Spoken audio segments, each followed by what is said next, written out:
Good evening. Thank you for being here with us. I would like to thank the World Green Economy Organization for the invitation and the space to have this dialogue. It's very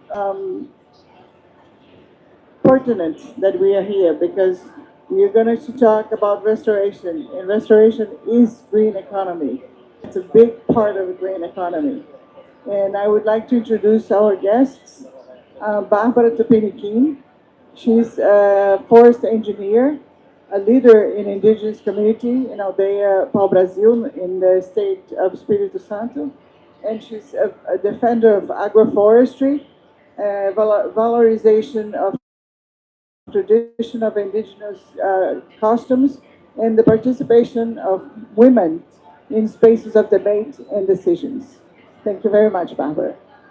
Our next guest is Jens McKenzie. He works at KfW. He's the head of division of the forestry development, of head of division of the forest department at KfW, the development bank. He has a doctorate in forestry, more than 30 years of international experience in sustainable land use, climate, and forest protection in Asia, Africa, and Latin America. He brings a wide international vision to this panel. Thank you very much for being here. FUMBIO is a NGO that works in as a financial mechanism for sustainable development and conservation projects. In about 15 years ago, we started working with restoration, and we have many projects with restoration. The largest one is in partnership with the Brazilian Development Bank, the NGOS, and 13 business companies that match money with the NGOS to do restoration throughout Brazil. In the last 2 years, we carried out 13 calls for proposals for restoration, supporting 80 projects that value 358 million reais in investment. 14 companies partner with us, including KfW is one of them. And the goal of this project is to reach 35,000 hectares of restored land all over Brazil. It's one of the largest restoration projects in Brazil. And we're going to be talking about that. I would first ask Barbara to tell us about her experience in restoration in indigenous lands. How does it work? How effective it is? How the people appreciate the need for restoration in their lands.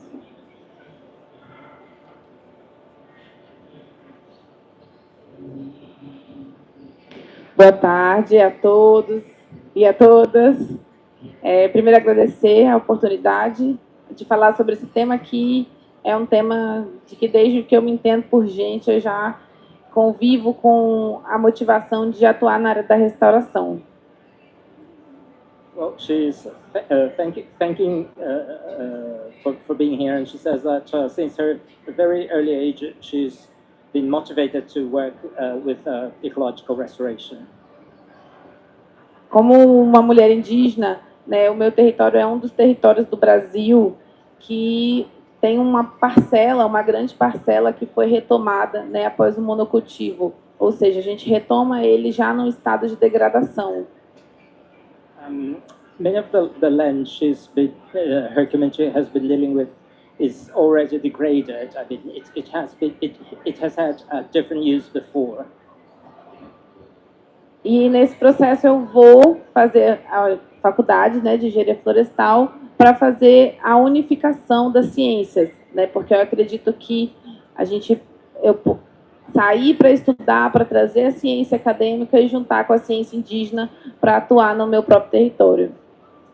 And that's the reason why she decided to go study forest engineering and then go back to her community to combine it with indigenous knowledge,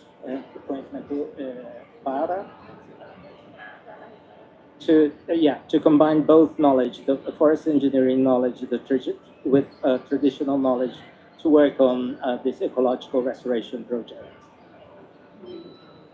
E há 5 anos a gente tem um projeto chamado Florestas de Comida, que visa fazer a restauração produtiva, que é a união da restauração ecológica, mas também da produção de, principalmente, das espécies nativas.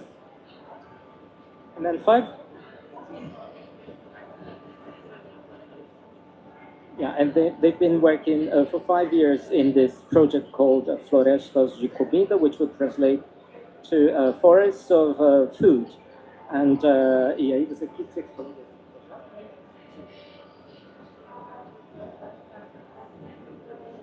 which combines ecological restoration with food production. E o objetivo é que a gente possa fazer a restauração das áreas degradadas e também fazer com que as pessoas se inspirem no nosso exemplo. Então, há 5 anos a gente já tem mais de 2 hectares de terras restauradas.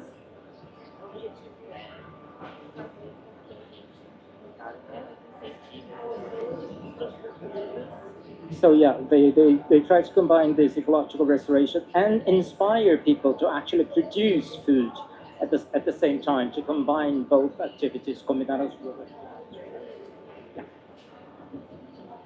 E nessa perspectiva, para a gente é muito claro, enquanto povos indígenas, que a restauração ela está muito ligada à produção de alimentos.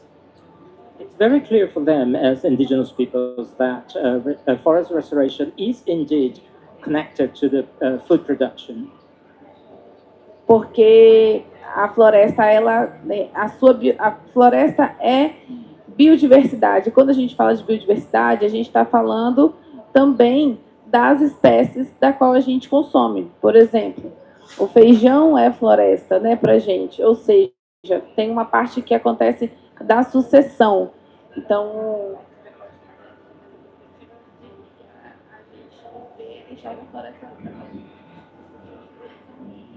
Because they see the forest as a synonym for biodiversity, and when you speak of biodiversity, you're also speaking of species that are used as food. Para a gente é muito claro que atuar na restauração não é somente olhar o número de espécies, mas basicamente, principalmente, né, a diversidade de espécies e principalmente com foco na geração de vida no solo. Yeah, so they're not only looking for the number of species, but mainly on the biodiversity, which instead of just looking for numbers.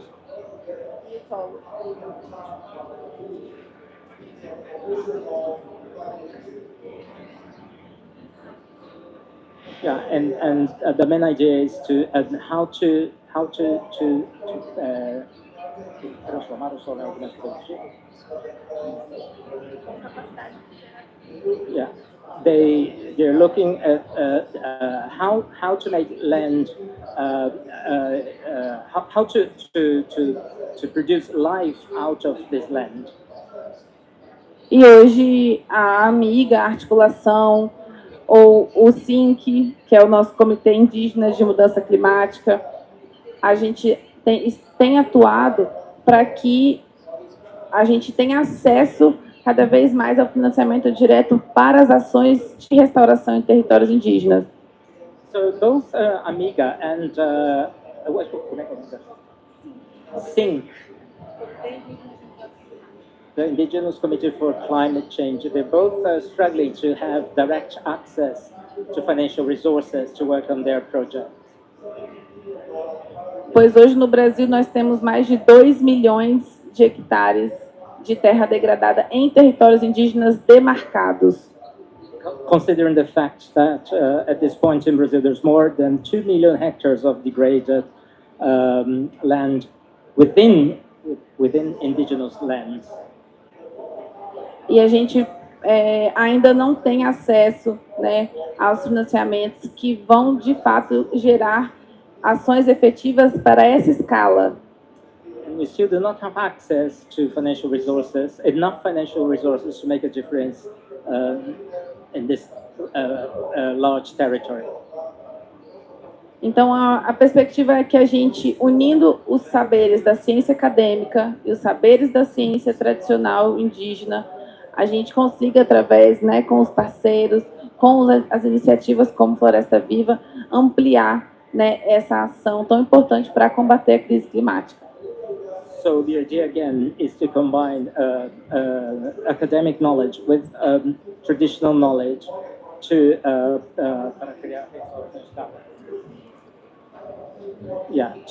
to work on a large-scale restoration project effective to mitigate the climate crisis. You said you already restored 2,002 hectares or 2,000 hectares within your area. How much more do you still aim to restore?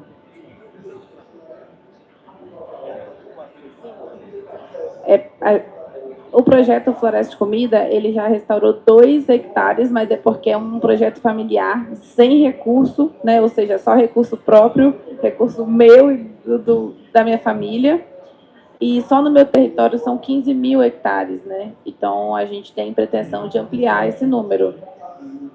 So her project has actually restored 2 hectares because it cannot count on financial resources. It's her own family financial resources. But in the territory where she lives, there is potential for to restore 15,000 hectares of degraded land. Thank you.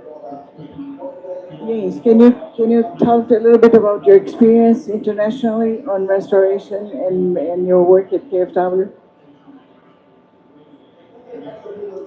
Oh, thank you very much, Rosa.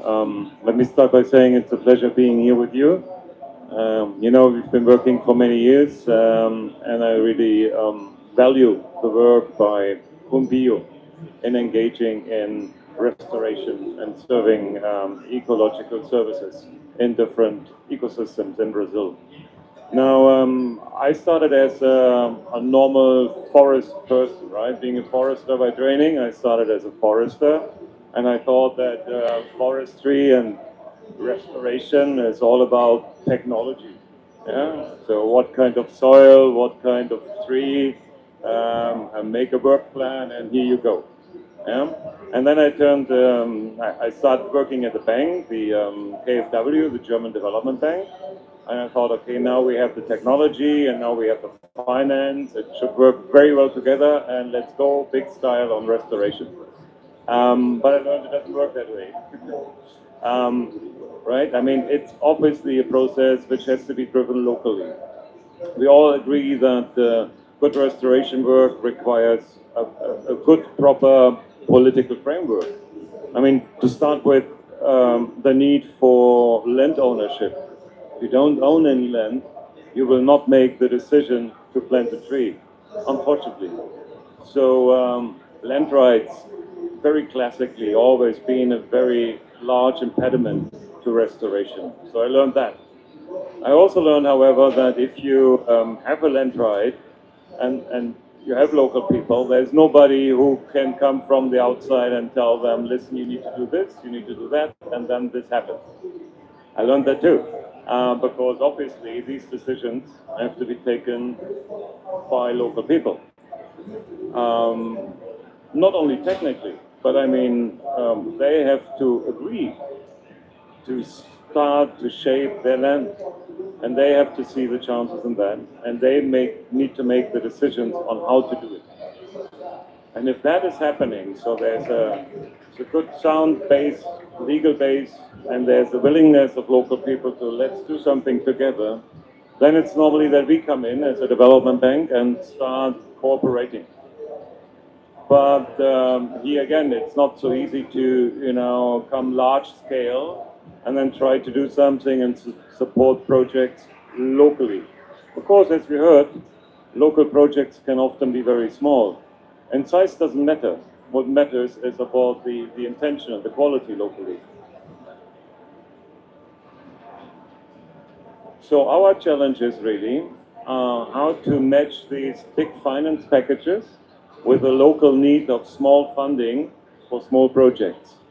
And here it is that, for example, Fombio plays a very important role in order to make the intermediate organization to facilitate then the local organization and the local distribution of funds. I find that important. So we need to have good partners. That's what I tried to say. Very good partners. Let me stop here. Thank you. What is the best, in your experience, the best way to monitor the results of restoration? How do you do it? What is the easiest and least expensive way of doing it? There are different ways to do that, obviously. A lot of people trust in technical monitoring, and these days It is easier to do technical monitoring, satellite-based images, for example. It actually works on restoration scale. However, it comes with a lot of transaction costs, right? And it is only worth the while if you have large scale of restoration. On a small scale, like we talk about indigenous communities or smaller NGOs, I would always prefer a more personal level of monitoring. I would always prefer a third party from the region to take part in the monitoring, and not only as a control measure, but also as a measure of giving technical advice. Because when you start planting a tree, you need to do a lot of tending, and you need to care for it like you care for children, and make sure that for 10 years it is actually being, it's evolving well. And so you cannot just always come with outsiders to monitor something. You have to do the monitoring locally. And I would agree that another important point in our experience at least, if you start financing these kind of projects and you just think that you finance then the seed and the work and the initial planting, then you miss half of the project, because a lot of financing and monitoring is actually needed once the plant's starting to grow. And you need to have a babysitter for the first 10 years for the trees. So that is part of effective monitoring in my view. Thank you. Barbara, what is besides the finance, what is the most challenging part of restoration? Do you have difficulty in finding the right seeds, the people to plant it, the people to maintain the forest? What are the gaps that you have in restoration projects? Eu tenho muito claro que são as pessoas, é a gente investir nas pessoas. Plantar é 5% do processo. Os outros 95% é a gente cuidar, manejar, dar sequência, né? It's very clear to me that people are the most important thing. Only 5% of the total process has to do with actually planting the trees. 95, the other 95% refers to taking care of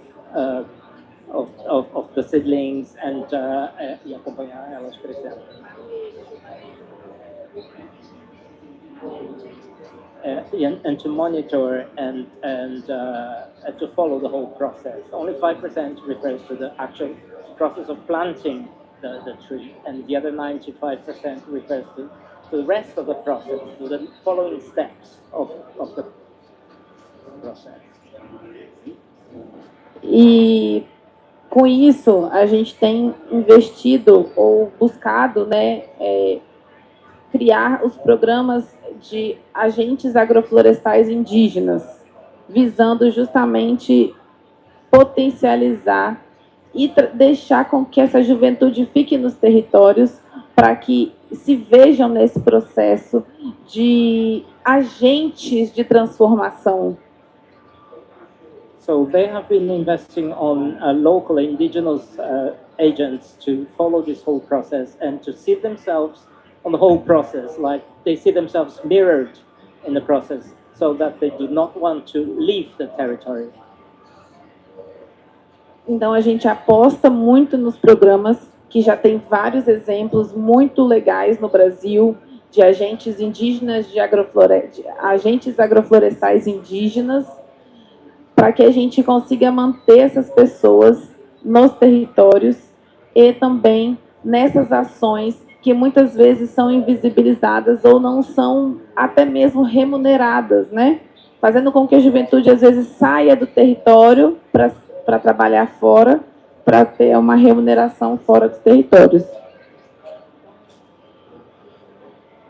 So they do invest on indigenous agroforestry agencies, and she said that there are several good examples throughout the country, and it helps them, these young indigenous people, to become visible, to not to feel invisible, and to want to actually stay in the community.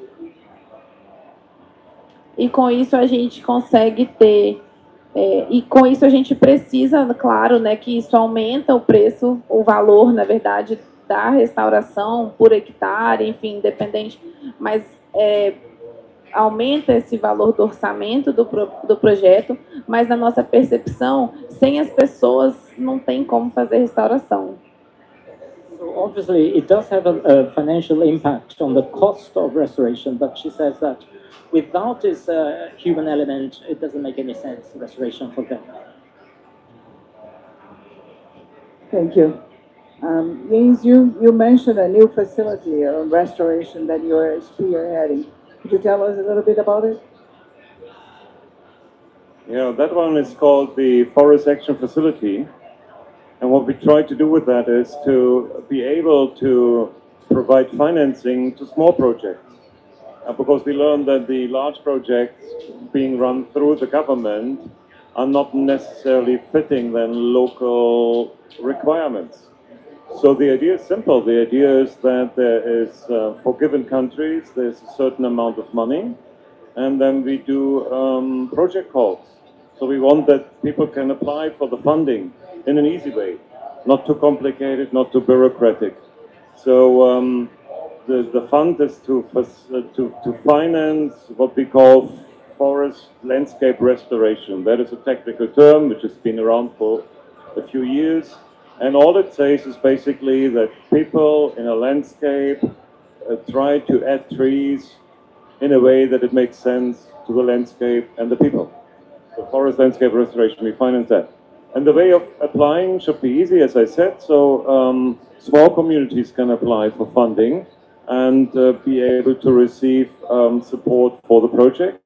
We also hope that we will be able to finance, obviously, technical assistance to the extent necessary. Also, that is sometimes difficult given the remote locations. But that is generally how it works. And we want it to be scalable, meaning that we are able to not only use grant funding from international development agents, but also, and we see that in the example of Floresta Viva, also be able to support and include funding from third parties, maybe from companies. Because Floresta Viva really makes a case that also companies have an interest to add more trees to the landscape. And even if that land does not belong to that company, some of them really have an interest that the landscape as such, including smallholder farms, including indigenous communities, including traditional agriculture, that they also serve an entire catchment. So that in general is the idea, and we hope it's going to work. We start the first calls next year. The countries, good question.